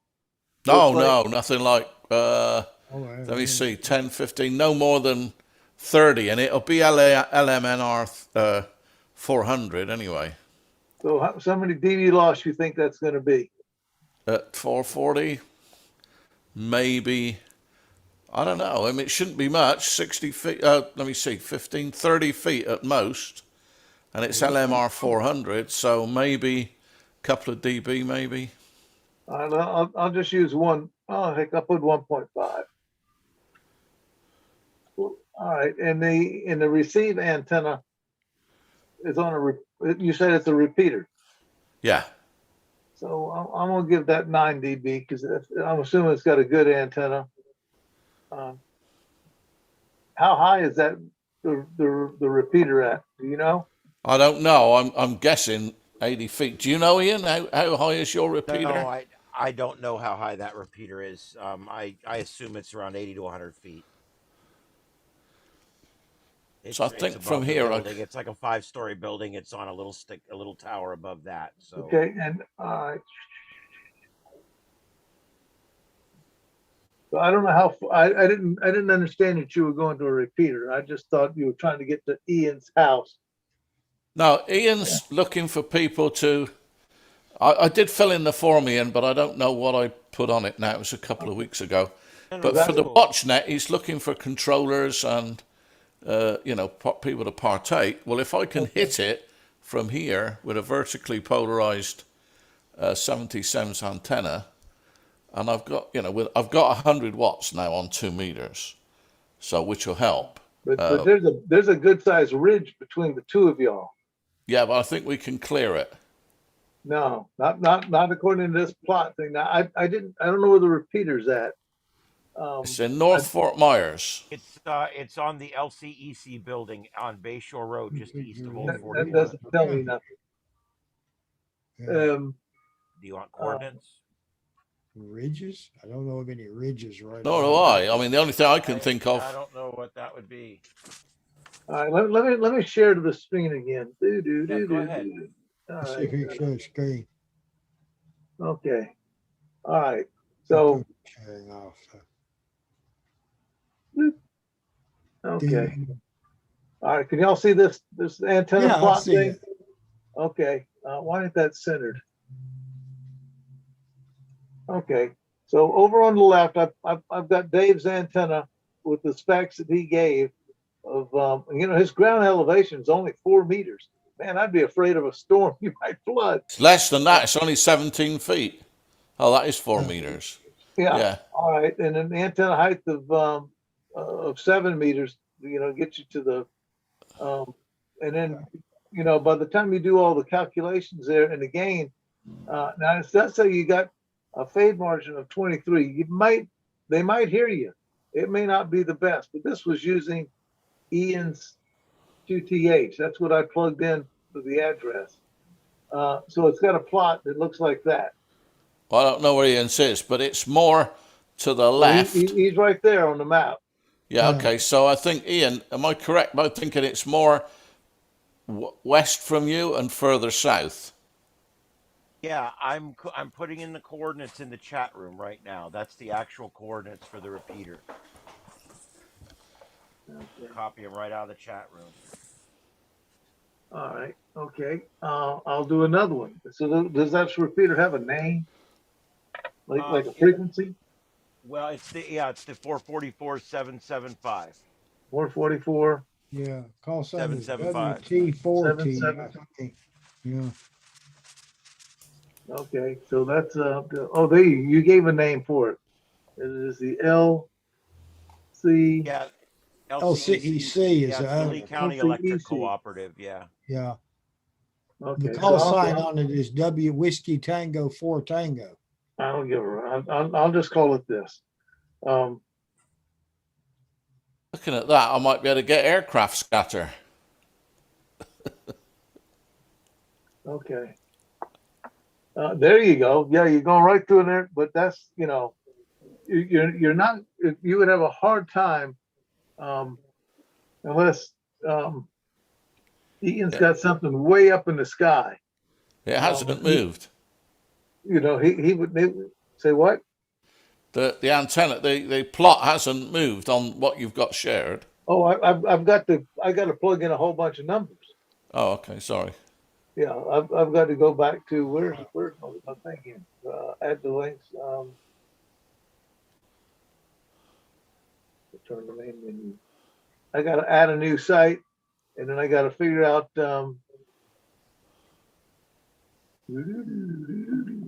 That's me. It's got me spot on. Well, yeah, that's what I told it to start there, and come on, it's the slowest computer. Well, I guess because it's trying to share all this, but sometimes my high speed internet slows down. So where is the repeater at? Oh, you gave me some coordinates. So I grab this guy here, and I got to manually move this thing. If I knew where the numbers were, and it won't let me edit these. You can do like that, and you can put in all you want to type, and no numbers go there. Well, that's cheesy software written by a Canadian. So 2668. Oh, so you got to know it and then wiggle around until you find it. Yeah, 26. Yeah. 6. Okay. Go to the right a little bit. Yeah. And if I zoom in, what side of the river is it on? It's north. I need to go north.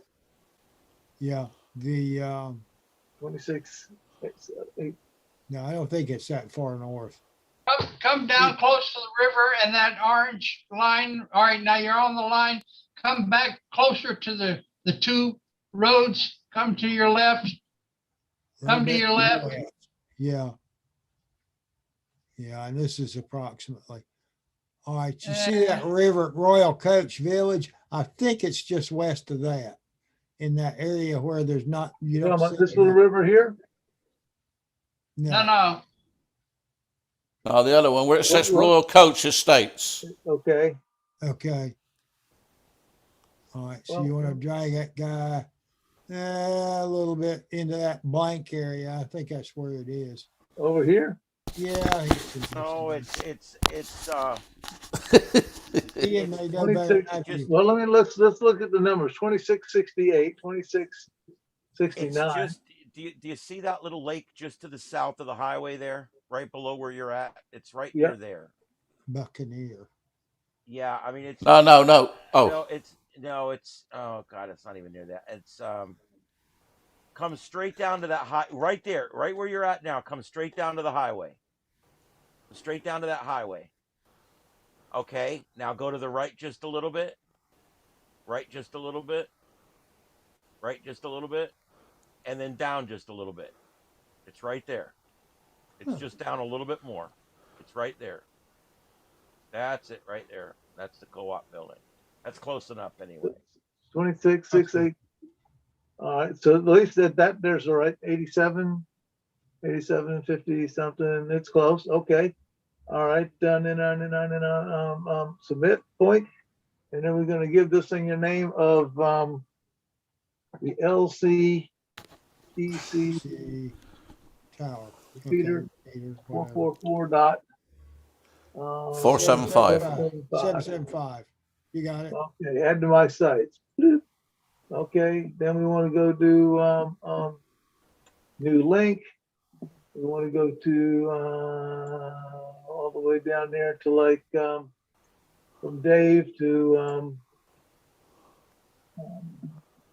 Oh, that's it. there.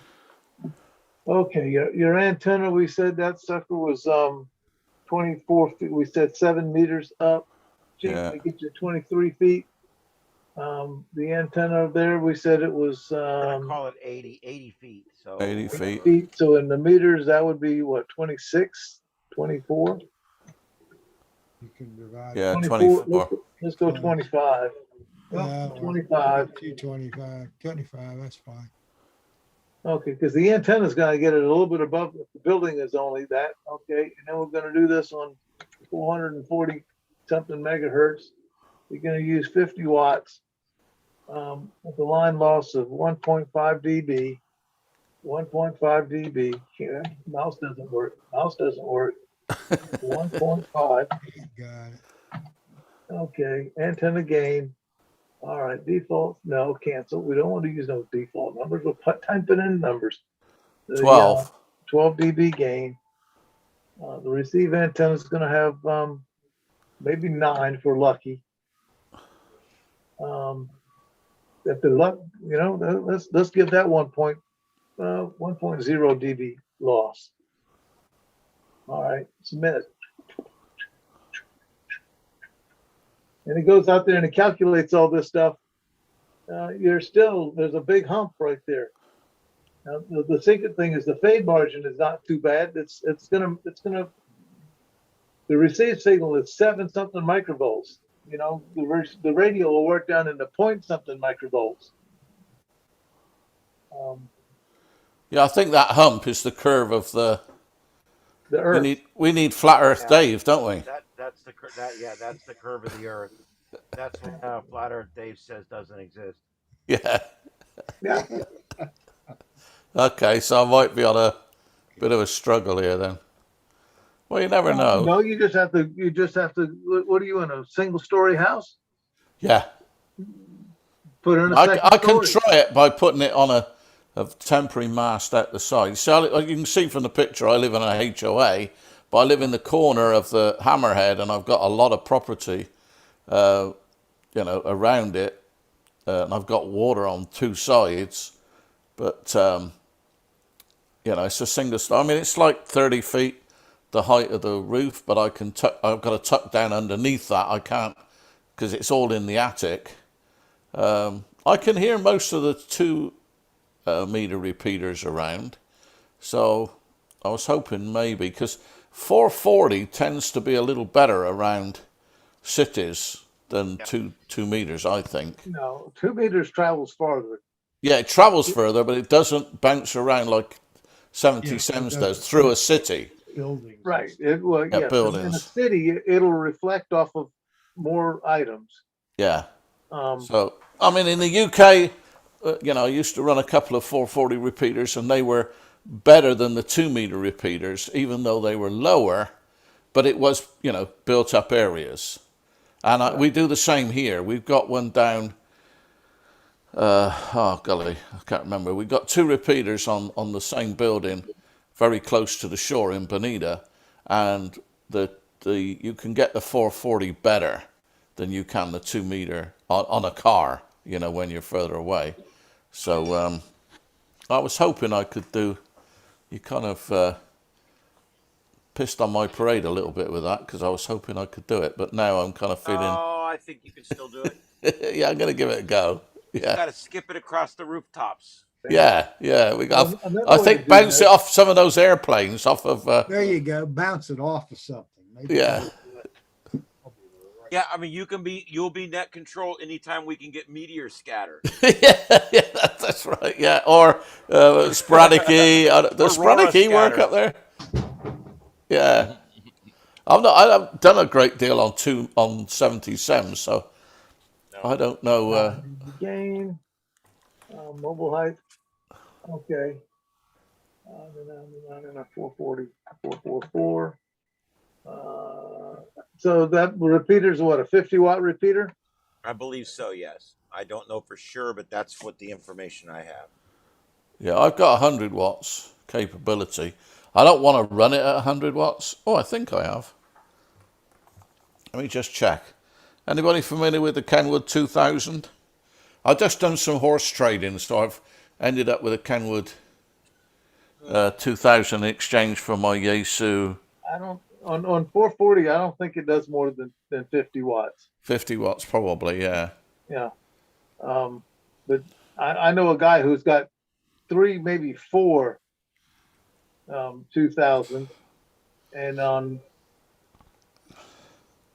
I think 3 of them. He has the 1.2 gigahertz crap added to it. And he wants someone to do the other one because he bought one was had issues, but no one will do it for him and guarantee that it'll work. You know, doesn't understand. They're working on something that they don't know if the original would work. Oh, I think it does. I know somebody who's got one that works 1.2, and they use it on receive to, what is it, 1090 or 1070 or whatever, to receive the aircraft. But this one is, I did some horse trading. I got a good deal. But it's only got 2 meters and 70 cents, which is all I want.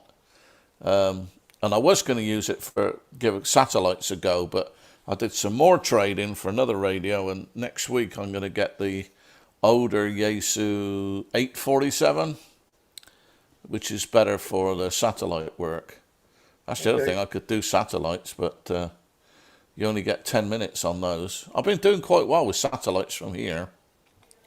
I've got a little arrow. Supposedly what the plot would look like if that pattern from that repeater was omnidirectional. In the clear, there's no buildings on top of the other building to block it, like, elevator penthouses or what have you. Yeah. Can you zoom in on that? Yeah. So that should be the coverage to a mobile.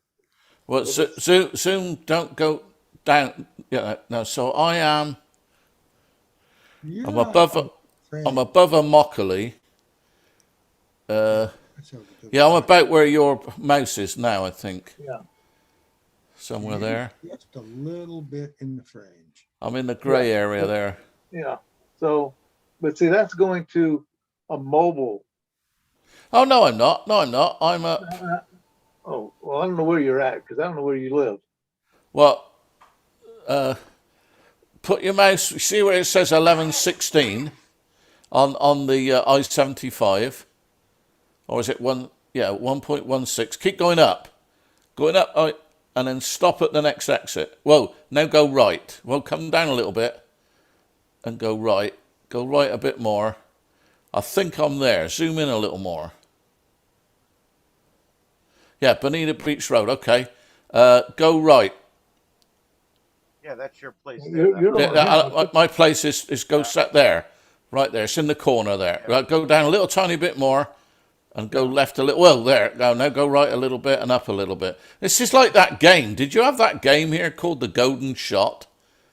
Where the guy used to have an arrow and he used to aim it. And he used to say right a bit, left a bit, fire. Yeah, Zamora Court. That's where I am. See, I know, we're not neighbors, so I don't know where any of this is. So well, you're right there. You're absolutely right where I park my cars. And I've got green just above me. Yeah. You see, I'm the one in the top corner. It might work. You might not even need to have that high of a gain because this plot is from the repeater with a 9 dB antenna to a mobile with only a 6 dB gain. But this is all in theory, isn't it? Well, it's pretty accurate. Oh, right. Because it takes the a bunch of math and the curvature of the Earth. But it doesn't know that right across the street is a 72-story building that's now all the 72-story feet ones are all at the shore, so there's nothing between us. Yeah, so they're all the condos. And there's a lot of water. That helps. There's an airport, so things can't be around it too much. There's another airport over here, so you got a good chance. Okay, well, by next week I'll have I'll have something in the attic, and next Friday we can give it a go and see whether we can hear. Yeah, but I'll try to get the beam finished by then. But unfortunately, I got infusions Monday, Tuesday, and Wednesday, which slow me down a lot. But we'll give it a go. Well, that's now, first of all, you knocked me down, and now you've built me back up. Yeah. So that's pretty cool. Yeah. So you're monitoring that repeater all the time, aren't you, Ian? Yeah, a lot of the time. I'm trying to. I'll be honest, I don't have a mobile UHF. I've got a bunch of VHF mobiles. I got 3 of them over here, but I don't have any UHF. So I'm actually looking for right now. I'm looking for some older UHF radios. A couple of them actually. I don't want to buy I buy these Chinese mobiles. They last about 9 months and they turn to smoke. And I really want to. I'd like to get me a decent UHF only or UHF VHF radio that I can use in here for my base radio and just leave it on that channel all the time. Right now, I've got a Baofeng with a mic on it, and I got a little antenna I built outside that works. I mean, it's what I got right now. But I do try to. But you're close to the repeater, so it doesn't matter. It doesn't matter exactly. Yeah. Well, I mean, what you've got, what I need is to get into the repeater, because I've been trying to. There's 3 amateurs that live in here, and they're not very club orientated, so I've been trying to get them. In fact, one of them's taking me up to Orlando tomorrow, and he's big into repeaters and stuff. He programs our repeaters and stuff, but we were talking about it, and I said, it's a great idea. During the storm, we got plenty, as you said before, we got plenty after, but it's like, life doesn't exist while the storm's on. So I think it's really cool. And I've got an advantage being inside, my antenna's been in the attic, means I don't have to take them down for the storm. So, I'm going to run a wire into my house. I've already figured this out. And I've got a 3-element little Yagi 3-element that's about this big that I'm going to put on top of the TV. I got an entertainment center in my living room, and I've already tested this out with 5 watts, and it works great. And it's going to sit on top of my entertainment center, shooting through a window at that antenna. And with a bit of luck, you and me can talk. The thing is, we can both talk without worrying about getting struck by lightning. That's the big thing. I'm wanting to have an antenna that's inside, so that when I'm doing net control or participating in someone else's doing net control, I can talk without worrying about being struck and killed. Yeah. So even if my big tower's up or down, I'm close enough to it that I'm gonna leave it hooked up to this little antenna all the time, and then that way I've always got it up. But I need to find a couple of UHF mobile radios. If anybody knows of any, let me know. I've got a couple of 2-meter ones, but I haven't got. That's the situation. I haven't got anything in the car, and I have 2-meter in the car, and I got 3 2-meters up here, but I don't have any 440 mobile equipment right now. I do have my Yazoo FT100, and it will do 440, but I use that for everything else. I can't leave it on that. Yeah, you want something you could just put on it and leave it. Exactly. It'll do 50 watts, I think, I think it's 50 or so watts on 77s, and then it will do more than that on 2-meter, and then it gets up to 100 watt by the time you get to 6 meters. Oh, that's better. You've increased the green area a little bit. Yeah, I went with a little bit better gain for the mobile antenna. It only had a 2 dB gain because the guy who wrote this, he figures that the average new ham is going to go out and buy one of those 1/4 wave 14-inch, not even a full 19-inch, 14-inch, because it's got the little coil in there, dual band antenna, because you can buy one for $19.99. On the back of their vehicle, not on the center of the roof. No, they're going to put it on the trunk, and only get like 2 dB gain out of the beast. So I bumped it up to a little bit more gain for a mobile antenna. Oh well, I'll added more loss though on the other side for the repeater. I forgot it was going to need a duplexer, so there's a dB lost right there. Yeah, I won't need a duplexer because I've got input for UHF and VHF, because I can do duplex with the 2000. At the repeater site. Oh, I gave it the antenna. I gave it feed line loss, but I did not include loss for its duplexer. Oh, okay. Sorry, I'm with you. Yeah. dB or so. Right. Yeah. Oh, well, I'll have something working for next week. I don't know what. It'll probably just be one of my verticals that I've got kicking around in the garage. But I'll try something up in the attic and see if we can do something just to see. Because like by that, you know, it's going to be really close. I might be a little bit noisy into it, but you know, because if I put a beam up, yeah. Well, does your attic have that aluminum foil on the inside of the? No, it's not aluminum foil. I measured it. I checked it when they were building houses next door to this development. I thought it was aluminum foil. It looks like aluminum foil. It's not. It's actually Tyvek. So it's not aluminum, but I haven't got it up there anyway. No, I mean, I've got a ton of antennas up there. I think 13 or 14 altogether. I've worked to 133 countries. I've worked 20 countries on 6 meters from up there. I've got, I don't know, 13, you've seen the pictures, 13, 14 antennas up in the attic, and I've got another 6 meter to go up there. So I can't rotate anything. So what I've got 4 6-meter antennas, you know, one pointing in each direction. In each direction. Hey, that works.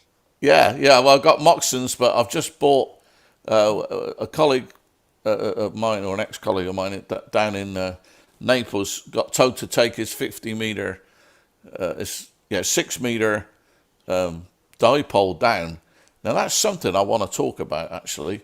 See, I've got a 4-element 6-meter antenna up in my attic, and I'm thinking if I put a 2-element at the back of it facing the other way, will the reflector for the 4-element give me a little bit more gain if I put them in line? Anyone any idea? You understand what I'm saying? Well, I could see where you could have 2 antennas sharing the same reflector. Yeah, that's what I'm thinking. Yeah, you could do that. I'll see Well, why that would work. I'm going to give that a go. But, you know, attics are funny. Antennas in attics don't work like they do outside, but the Moxons tend to. The Moxons are pretty good. I've got 4 Moxons up there at the moment, but one's kind of falling apart because it was the first one I made on a bit of plumbing and I didn't glue it and all sorts of other things. So, so do you have, what was I going to say? Air conditioning ductwork up there with that?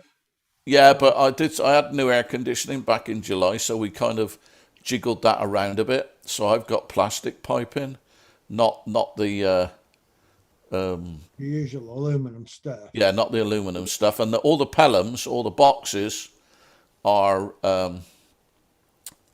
they're just straight, I don't know, fiberboard or something. They're not the ones with the aluminum on. Okay. So you know, I kind of work the house a little bit towards radio. I have got steel beams that run across, or steel something around, because I've got the like the porcelain roof tiles, you know, the Spanish tiles. Yeah. So in the corners and across the top, there is the steel frame that those things fit on. But that's about the only steel up there. And, you know, HF, it works great. 6 meters works great. But I haven't really played around too much with 2 meters. I've got a 2 meter. Well, see, that's good to know that you've got those tiles, because my brother-in-law, Steve, he's got a 2-story house with those tiles. Yeah. Unfortunately, he does not have a pull-down ladder to get up in the attic. He has to go through a scuttle. And he ain't gonna go through no scuttle. I don't know if he'd fit. Yeah, well, what I did, I've only got a ladder going up through the attic, but I made a crawlway through the garage attic into the main attic, and it's so big. I'll tell you what. Can I share, Ian? Yeah, go ahead. And while you're doing that, guys, listen, I'm going to go ahead and go. So what I'm going to do, I wanted to say one thing real quick to Ken. Ken, if you need, my family has no water, so I need to go see if I can get our water pump going. But Ken, if you're wanting some help with FT8, send me a message. We'll get together on a little, just a personal Zoom, and I'll walk you through it. We'll get it all going, whatever the screen issue you're having is or whatever. That's the one thing I'm pretty good with is the WSJTX program. So if you want a little assistance, let me know sometime over the weekend or next week sometime. I'd be glad to spend an hour with you and get you going. It's some fun stuff. Other than that, guys, I'm gonna go. But what I'm gonna do is I'm gonna go ahead and make Rick the host tonight for the rest of the show. So Rick, you're the host now. There you go. All right. All right. All right. So Rick, when you're done, I'm gonna go ahead and end the YouTube now. Rick, when you're done, just end the meeting, okay, buddy?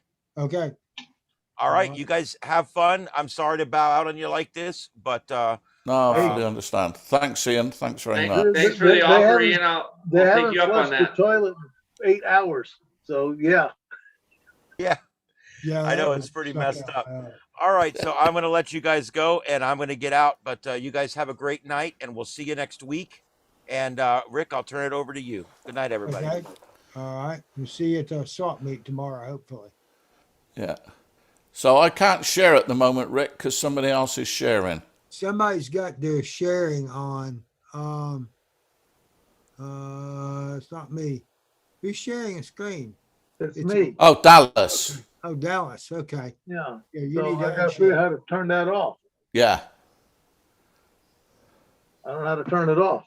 You click it. Down But if he made you the host, you can just yeah, click go on down it. in the bottom where it said you'll see. I don't have that part of the screen. Hey, Rick, if you just go into yours and share your screen, it will force his off, and then you could turn yours back off again. Yeah. I had to do that earlier. Yeah, okay, no biggie. That's how I did it earlier. I just turned mine on and off real quick, and it scuttled it out. Okay. All righty. All right. Let's see. That should take it now, and then I just stop share. Okay. There you go. Okay. We should be back together now. Okay. Let me just. There you go. Come back to Zoom, and I'm going to share. And I don't think I've done it right, but let me just get through my pictures here. I'm not doing this right, but let me find them. Oh, come on. I take way too many pictures.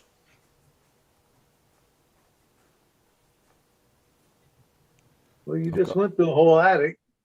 No, I haven't been there yet. Or did I? Did I go through the attic? I saw a bunch of boards and A-frames. A little bit lower, a little bit lower, a little bit lower. Oh, there you go. Right there. There you go. Oh, yeah, there they are.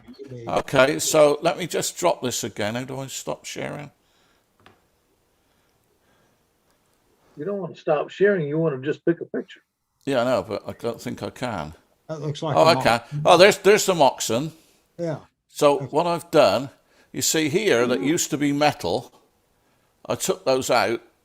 You know, like the metal clamps or whatever they use. The ones that they drive in with, like, it looks like a bed of nails. Yeah. I took those out and put these in all the way through on both sides. So this is my 6-meter antenna, not quite up to the top. So there it is. I put this in. This is original. This is what I've put in. You can see I put the things across. So my 6 meters there. This isn't great, but it gives you some idea of what I've been doing. You only put like one screw in those things? What? Where? In the there's like no, of plywood. Those are nails. Okay, but the ones coming up at an angle, you only got. I don't see any nails holding that. What, into here? No, yeah. they're screwed in from the other side. Okay. They're like this. I only screwed one side. Okay. So, and that's one of them. This is the Moxon that will go away. So what I'm talking about is here, this is the reflector. Maybe not.